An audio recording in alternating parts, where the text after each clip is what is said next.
Commander Erica Harris stared at the monitor in disbelief. For the third time that night, she recalibrated the International Space Observatory's long-range sensors. The readings couldn't be right. They simply couldn't. "Sam, can you verify these readings?" she asked, her voice steady despite the racing of her heart. Sam Miller, her assistant, nodded and moved to the secondary monitoring station. His fingers flew across the keyboard, his face illuminated by the blue glow of the screen. After a minute of silence, he looked up, his face pale. "It's real, Commander.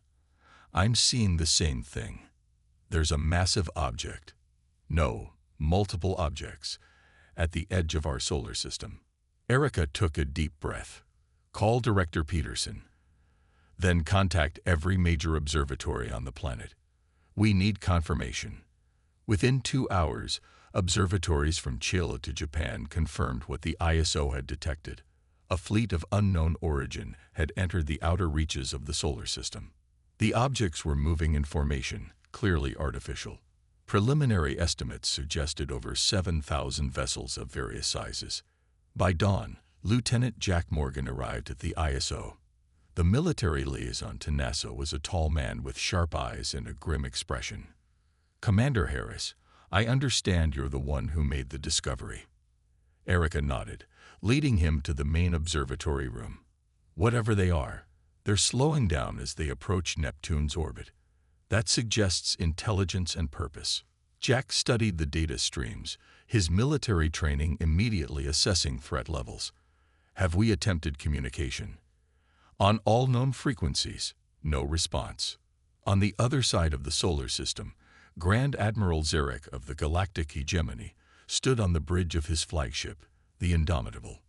Through the view screen, he watched as his fleet of 7,700 warships moved into position, the blue dot of Earth barely visible in the distance. "Status report," he commanded, his four-fingered hands clasped behind his back. Fleet Commander Nix approached, bowing slightly. "The Armada is in position, Grand Admiral. All ships report ready for the subjugation phase." Zarek nodded, satisfaction evident in his yellow eyes. "Excellent. Our intelligence suggests this is a primitive world with basic spacefaring capabilities at best. They will make a fine addition to the Empire." "And if they resist?" Nix asked. Zarek's mouth curved in what passed for a smile among his species. "Then they will learn why the hegemony has conquered 300 worlds without a single defeat." Back on Earth, governments scrambled to respond to the crisis. In Washington, D.C., President Susan Clark convened an emergency meeting of world leaders. Representatives from Russia, China, the European Union, and 24 other nations gathered in the White House Situation Room. The latest intelligence confirms the objects are artificial and almost certainly spacecraft. The president began. "We must assume their intentions are hostile until proven otherwise." General Richard Owens, chairman of the Joint Chiefs, displayed the latest satellite imagery. At current speeds, they'll reach Earth orbit in approximately 72 hours. "We're mobilizing all available forces, but frankly, if their technology allows for interstellar travel, our defensive capabilities will be severely outmatched." The Russian president leaned forward. "Then we must stand together. This is no longer about national interests, but the survival of our species." One by one, the world leaders nodded in agreement.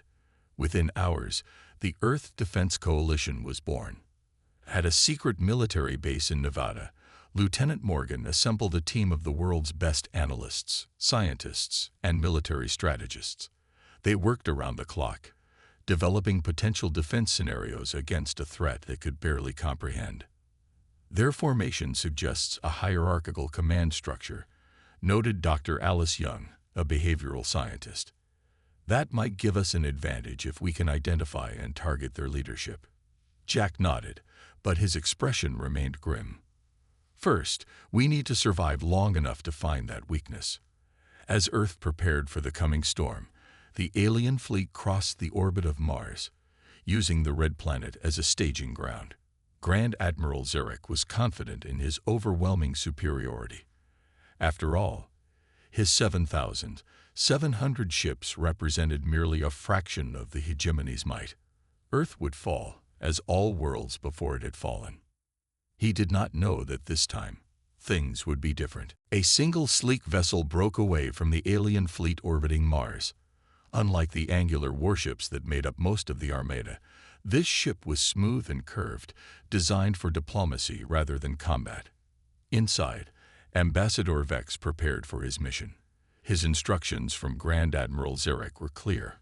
Offer the humans terms of surrender, and if refused, inform them of their impending doom.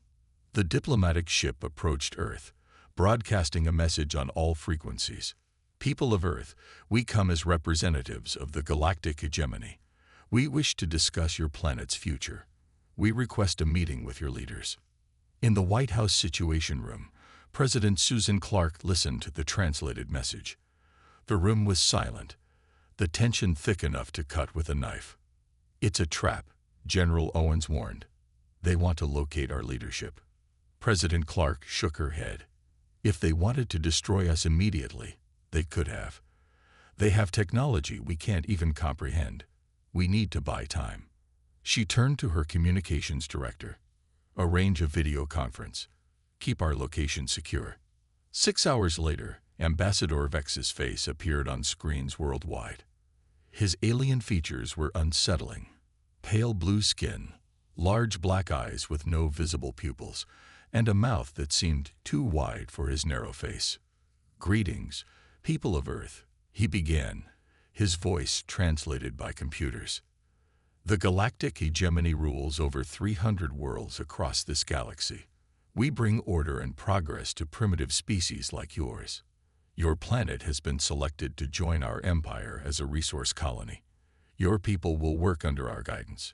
Resistance is not advised. You have 12 Earth hours to surrender. President Clark stood firm, her voice steady as she responded. Ambassador Vex, Earth is a sovereign planet of free people. We have no interest in becoming a colony. We are open to peaceful relations, trade, and cultural exchange, but we will not surrender our freedom. Vex's expression didn't change.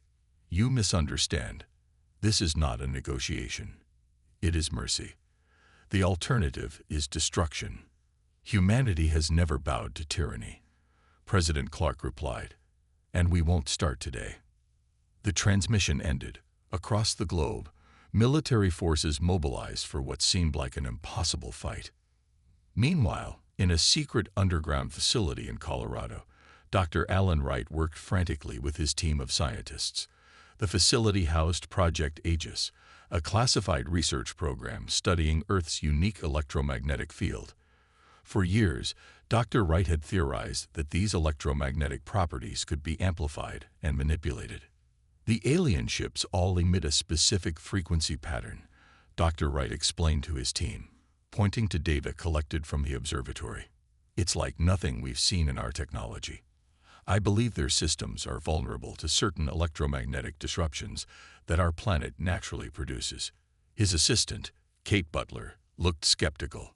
Even if that's true, how do we weaponize it? Dr. Wright smiled grimly. We already have the prototype. We just need to scale it up. Fast. On Mars, Grand Admiral Zarek received Ambassador Vex's report with cold anger. They refuse our generous offer. Then they will witness the might of the hegemony. Fleet Commander Nix approached cautiously. Grand Admiral, our scouts report that the humans are mobilizing their military assets. Primitive as they are, they appear to be preparing for battle. Zarek laughed, a harsh sound that echoed across the bridge. Their resistance will make for an interesting footnote in the Empire's history books. Prepare the first wave. 1,500 ships should be sufficient to demonstrate our power. As the first wave of alien ships broke from Mars orbit and accelerated toward Earth, Lieutenant Jack Morgan and his team finalized their defensive strategies. Without sufficient space-based weapons, Earth would have to rely on ground-based systems and atmospheric combat. Their ships are designed for space, Jack explained to the Joint Military Command. We'll use our atmosphere as a weapon. Their vessels will be less maneuverable in air, especially in bad weather. In orbit around Earth, the International Space Station had been hastily converted into a military observation post. Commander Erica Harris, now stationed there, watched the approaching alien fleet with a mix of dread and determination. "They're coming," she radioed to Earth. "May God help us all."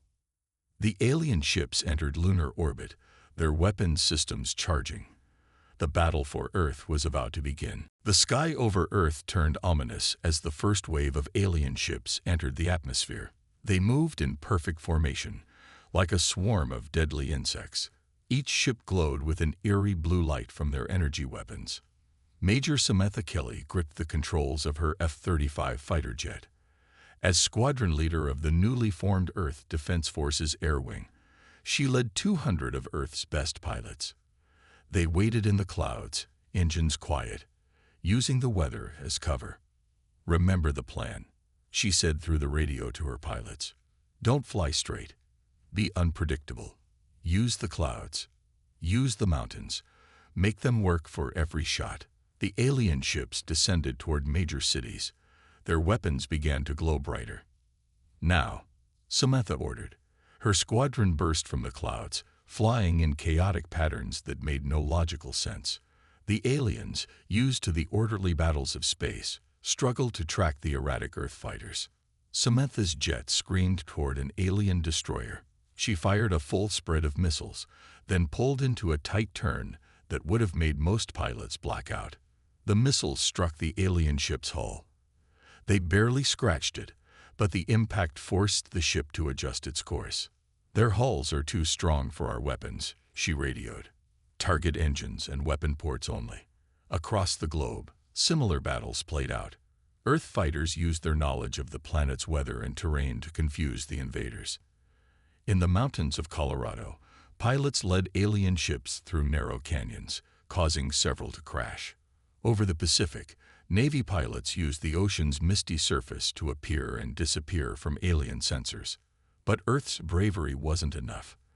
The aliens had superior technology. One by one, Earth's fighters fell from the sky. Cities began to burn as alien weapons found their targets. In his underground lab, Dr. Wright and his team worked frantically. They had converted their electromagnetic research device into a massive pulse generator. If his theory was correct, it would disrupt the aliens' navigation and weapons systems. "Power at 80%, Kate Butler announced, her fingers flying over the keyboard. "But we don't know if this will work or just make them angry." Dr. Wright wiped sweat from his forehead. "It has to work. We've studied their energy patterns. Earth's magnetic field is different from anything they've encountered before. That's our advantage." In the White House bunker, President Clark received reports from around the world. Moscow was burning. Beijing was under heavy attack. London's defenses were failing. "Casualties?" she asked grimly. "In the millions already," her aide replied. "And rising." She closed her eyes briefly. "Tell Dr. Wright we need his miracle now." Back in Colorado, Dr. Wright's team activated their device. A massive pulse of electromagnetic energy shot from the facility, spreading across the North American continent. For a moment, nothing happened. Then several alien ships began to wobble in the air. Their precise formation broke. Some crashed into each other. "It's working," Kate shouted. Dr. Wright nodded, but his expression remained serious. "Partially. It's affecting some systems, but not all. And it's temporary. We need to make it stronger and cover the whole planet." In orbit, Commander Harris watched the battle from the space station. "Something's disrupting a portion of their fleet," she reported to Earth Command. "But they're adapting quickly." Grand Admiral Zarek observed the battle from his flagship near Mars. He had expected Earth to fall within hours. Now, a full day had passed, and his first wave was meeting unexpectedly fierce resistance. "These humans are resourceful," he admitted to Fleet Commander Nix. "They're using their atmosphere and terrain against us. Clever." "Shall we withdraw the first wave?" Nix asked. Zarek's eyes narrowed. "No, send in the second wave. Another 2,000 ships. crush their major military bases, break their will to fight. As the second wave of alien ships departed from Mars, Earth's defenders prepared for another round. Despite heavy losses, they had survived the first attack. They had found a weakness in the alien fleet. It wasn't much, but it was hope. Major Kelly, her jet damaged but still flying, led what remained of her squadron back into the clouds. "They're coming back," she told her pilots. "Let's show them what Earth is made of." 600 feet beneath the ocean's surface, Captain Steve Rogers stood on the bridge of the U.S. Defender. The experimental submarine was designed for stealth operations, with systems that made it nearly invisible to conventional detection methods. Now, those same systems might help save Earth. "Maintain depth," Steve ordered as he studied the displays showing alien ship positions, "and keep broadcasting on their frequency." For the past 12 hours, the Defender had been sending out signals matching those used by the alien fleet. What Steve and his crew discovered was surprising. The alien communications became distorted when passing through large bodies of water, especially salt water. "Sir, we're getting more data," Lieutenant Greg Martinez reported from the communications station. "Every time their signals pass through deep water, they lose coherence. Their ships above this area are showing signs of confusion." Steve nodded thoughtfully. "The ocean is disrupting their quantum communications. They probably don't have oceans like ours on their worlds." He turned to his executive officer. "Contact all submarines in the fleet. Tell them to position themselves under major alien concentrations and broadcast jamming signals." Above the water, the second wave of alien ships hammered Earth's defenses. Cities burned, militaries fought desperately, and civilians huddled in shelters. But reports began coming in of alien ships suddenly losing formation or firing at wrong targets over certain parts of the oceans. In Washington, intelligence analyst Maria Johnson spotted a pattern in the alien attack formations. She'd been working for days without sleep, analyzing every piece of data from the battles around the world. "They're too perfect," she muttered, staring at her screen. She called Lieutenant Jack Morgan over to her station. "Look at this. Their formations never deviate unless disrupted by outside forces. Their attack patterns repeat exactly every 12.4 minutes. Jack frowned. "What are you saying?" "They're following strict algorithms," Maria explained, excitement in her tired voice. "Their tactics are programmed, not adaptive. They can't handle chaos. They've conquered so many worlds that they've stopped expecting surprises." Jack immediately saw the potential. "So if we create enough chaos, their systems can't adapt quickly enough." He grabbed his phone. "Get me the Joint Chiefs." In Colorado, Dr. Wright's team had made another breakthrough. Kate Butler burst into his office, her eyes wide with excitement. "The geomagnetic anomalies," she exclaimed. "They're not random. When the aliens fire their weapons near certain points on Earth, there's feedback in their systems." Dr. Wright jumped up from his desk. "Earth's magnetic field is unique because of our iron core and the specific minerals in our crust. Their technology isn't designed to handle our planet's natural electromagnetic properties." He grabbed a global map. "We need to build amplifiers at these key points around the world." As Earth's defenders began to exploit these weaknesses, Grand Admiral Zarek grew increasingly frustrated. Reports from his ships made no sense. Entire squadrons lost communication when flying over certain parts of the ocean. Weapons misfired near specific geological formations, and the humans fought with no discernible pattern, making them impossible to predict. "This shouldn't be happening," Zarek growled, smashing his fist on a control panel. "They're primitives." Fleet Commander Nix approached cautiously. "Grand Admiral, our ships are reporting strange electromagnetic interference, unlike anything we've encountered before. This planet has unusual properties." "I don't want excuses," Zarek snapped. "I want results. Prepare the third wave. 3,000 more ships. We will overwhelm them with numbers." On Earth, President Clark received the latest reports with cautious optimism. "So we found 3 weaknesses," she summarized. "Their communications can't penetrate deep water. Their tactical systems can't adapt to chaos, and their weapons are affected by our planet's magnetic field. General Owens nodded. Yes, Madam President. We're exploiting all three, but they still outnumber and outgun us. We need more time to develop these countermeasures. Then we'll buy that time, President Clark said firmly. Every minute we survive is another minute we learn how to fight them better. Around the world, humanity continued to resist, adapting and innovating against an enemy that had never expected to find such determination on this small blue planet. General William Peterson stood in the underground command center, studying the holographic map of Earth. Red dots showed alien positions, while blue marked Earth's remaining forces. There were far more red than blue.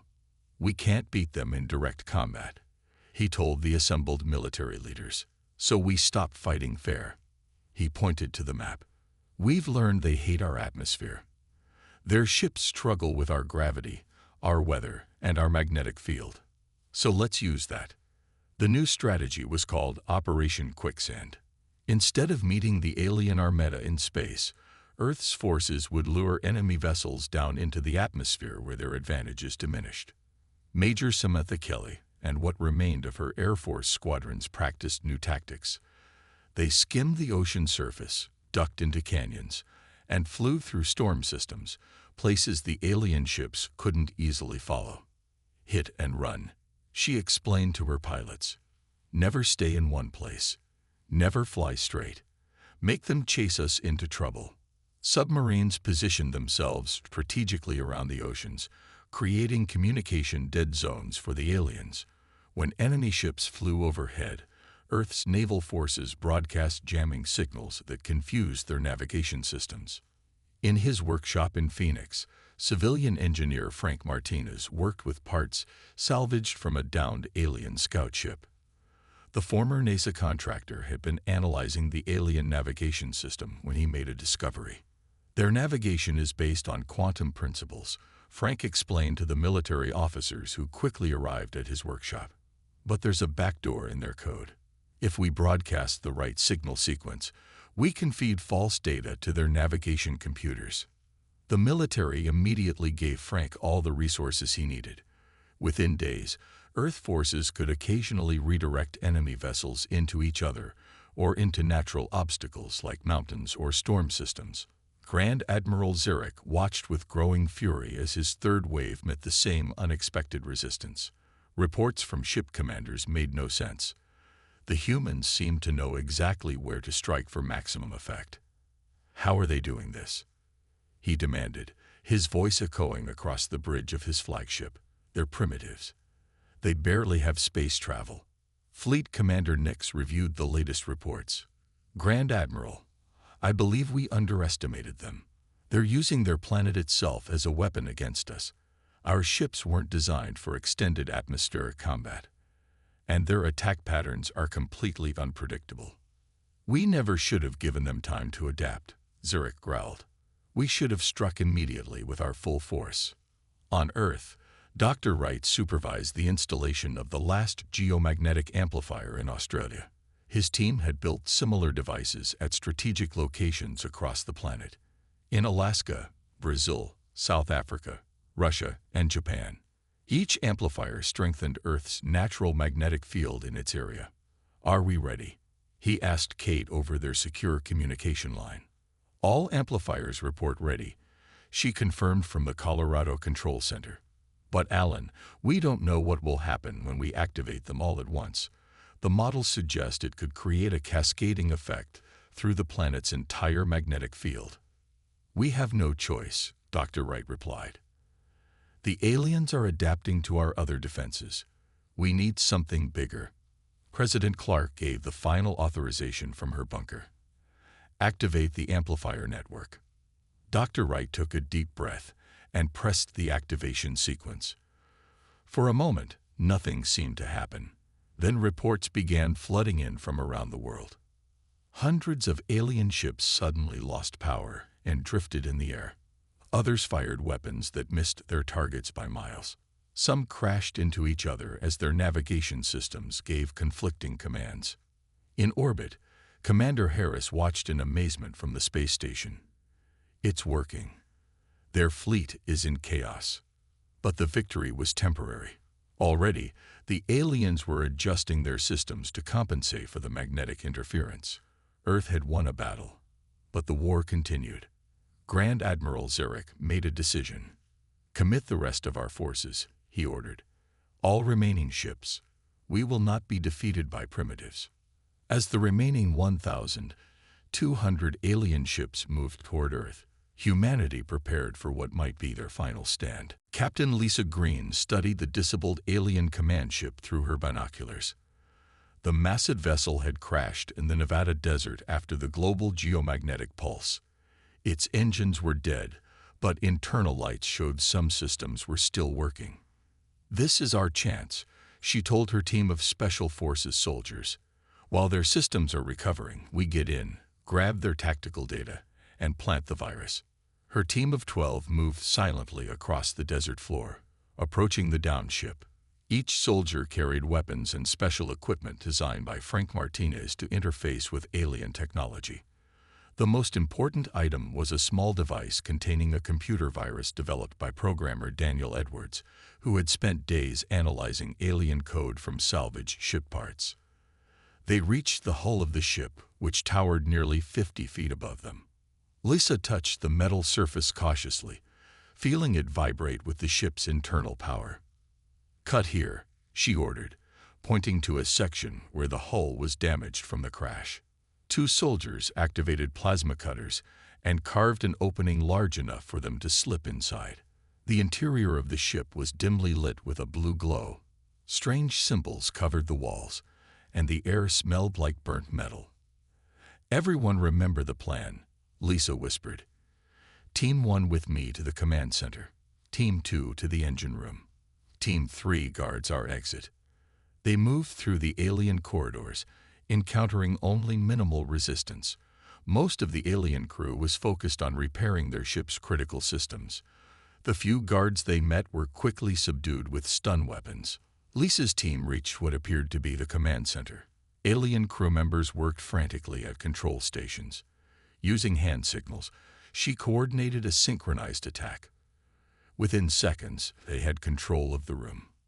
"Work fast," she told her tech specialist, Private Joe Duncan. "Download everything you can and plant the virus." Joe connected their equipment to the alien computer system. "I'm in," he said, his voice tense with concentration. "Their security is good, but they never expected someone to physically access their systems. Downloading tactical data now." While Joe worked, Lisa studied the alien displays.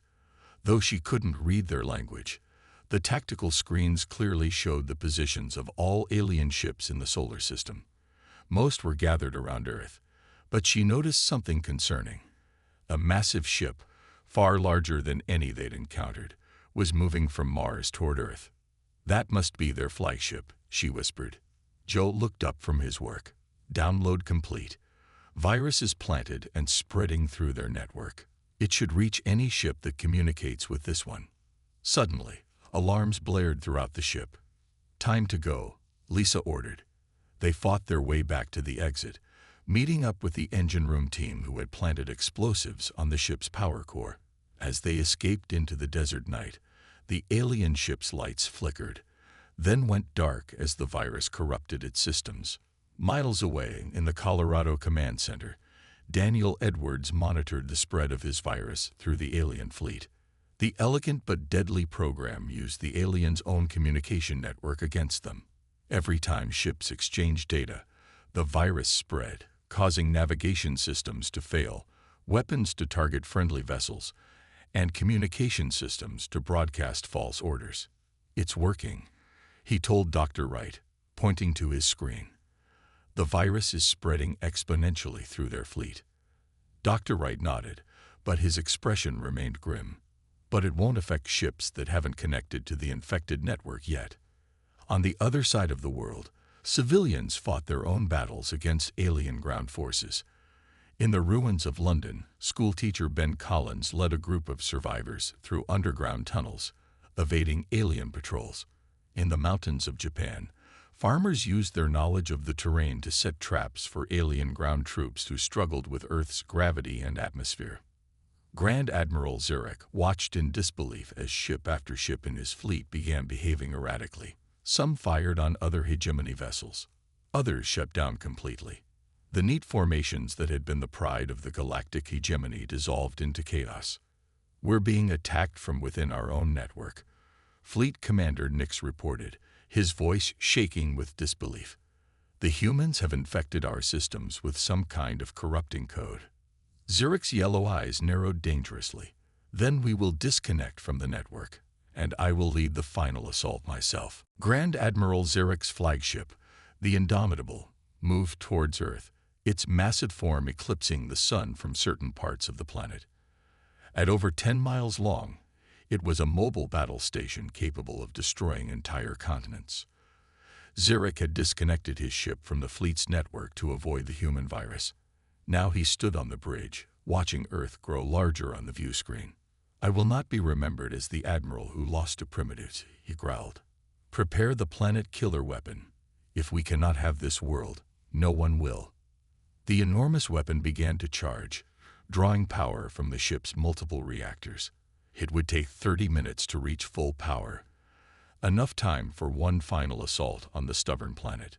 On Earth, all remaining defense forces scrambled to meet this new threat. The planetary defense systems, most damaged from earlier battles, were aimed at the approaching flagship. Lieutenant Jack Morgan received the data downloaded from the alien command ship. He studied it with growing horror. "They have a weapon that can crack the planet's crust," he told the Joint Chiefs of Staff.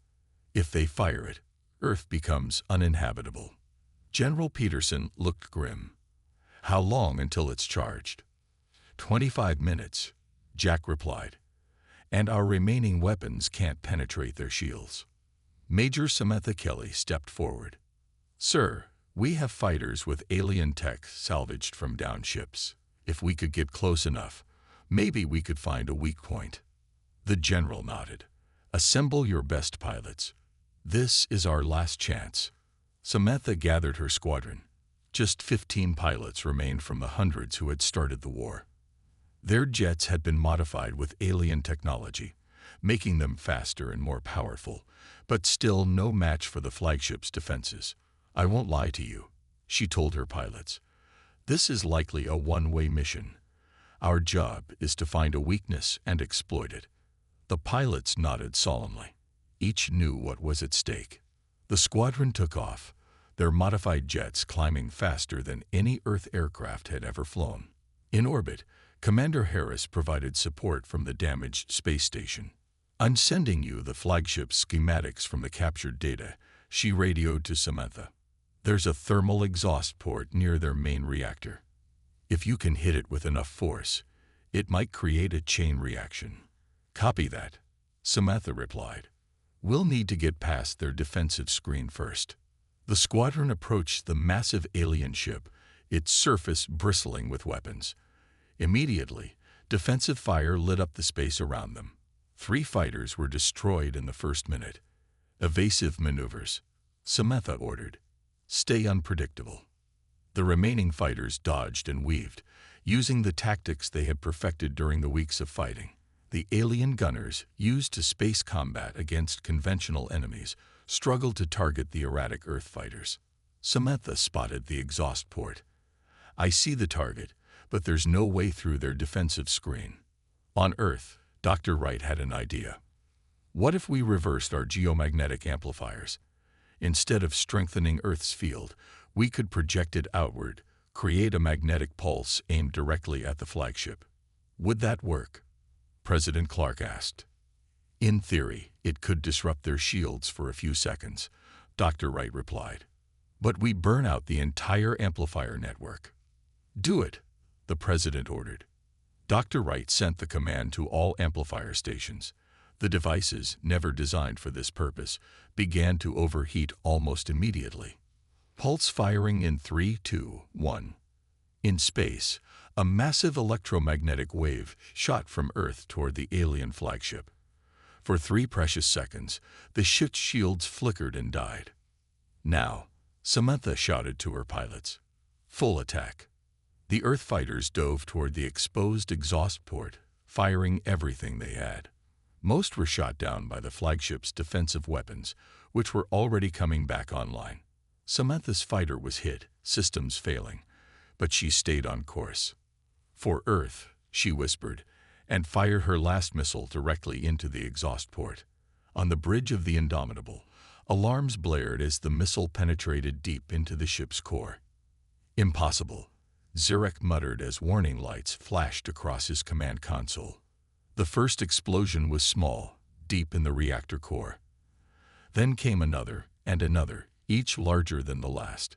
Zurek watched in disbelief as his invincible flagship began to tear itself apart. The explosion of Grand Admiral Zurek's flagship lit up Earth's sky like a second sun. Fragments of the massive ship burned through the atmosphere, creating meteor showers visible across the globe. The remaining alien vessels, already in disarray from the virus and the loss of their command structure, began to retreat from Earth orbit. Commander Harris watched from the space station as the alien fleet scattered. "They're running," she radioed to Earth. "The flagship is destroyed, and they're retreating." Cheers erupted in command centers around the world, but the celebration was tempered by the enormous cost. Earth's cities lay in ruins. Millions had died. The planet's militaries were decimated. Yet somehow, against all odds, humanity had survived. Major Samantha Kelly's damaged fighter tumbled through space, systems failing one by one. Just before impact with the flagship, she had managed to eject. Now her emergency beacon blinked weakly as she drifted among the debris of battle. A rescue shuttle from the space station found her 6 hours later, barely conscious but alive. "Did we win?" she asked as medics transferred her to the shuttle. "We won," the rescue pilot confirmed. "Thanks to you." In Washington, President Clark addressed what remained of the world's governments. Her face was tired but determined as she spoke from the partially rebuilt White House. "Today we begin rebuilding," she said, "not as separate nations, but as one planet. We faced extinction together, and together we will recover." The Earth Defense Coalition transformed into the Earth Recovery and Advancement Initiative. Military resources were redirected to humanitarian aid and reconstruction. Alien technology salvaged from downed ships accelerated the recovery process. Medical devices beyond human development saved countless lives. Energy systems from alien vessels provided clean power to devastated regions. Dr. Wright and his team worked tirelessly to understand the alien databases recovered from the captured command ship. What they discovered changed humanity's understanding of their place in the galaxy. "Earth is rare," Dr. Wright explained to the newly formed Global Science Council. "Our combination of water, magnetic field, and diverse biosphere is almost unique. The hegemony didn't attack us because we were a threat. They attacked because our planet is incredibly valuable." Kate Butler added, "They've colonized hundreds of worlds, but none with Earth's specific properties, what we take for granted. Our oceans, our atmosphere, our magnetic field. These are treasures in the galaxy." Among the alien databases was information about the galactic hegemony structure and other species they had conquered. Some had been fighting the Empire for centuries with little success. Earth's victory, achieved in mere weeks, was unprecedented. Of the original 7,700 alien ships that came to conquer Earth, fewer than 200 escaped the solar system. These survivors brought news of their defeat back to the hegemony's capital worlds, where the ruling council faced an unprecedented crisis. Never before had an invasion fleet been so thoroughly destroyed by a supposedly primitive world. On Earth, Captain Lisa Green supervised the construction of humanity's first true interstellar vessel. Built using recovered alien technology, the ship represented humanity's first step toward the stars. Now an admiral, Lisa had been chosen to command Earth's new defense fleet. "We won't make the same mistake the hegemony made," she told the engineering team as they worked on the ship's bridge. "We won't underestimate what's out there." 6 months after the invasion, Earth's sensors detected a new ship entering the solar system. Unlike the hegemony vessels, this ship was smaller and broadcast peaceful intentions on all frequencies. It carried representatives from worlds oppressed by the hegemony, seeking alliance with the only planet that had successfully resisted the Empire. As Earth welcomed these first peaceful alien visitors, humanity looked to the stars with new understanding. They were not alone in the universe. They were not the most technologically advanced civilization, but they had proven something important. Earth would not fall easily to any invader, no matter how powerful. The galaxy would remember the lesson. 7,700 ships came to conquer Earth, and only a few lived to tell the tale.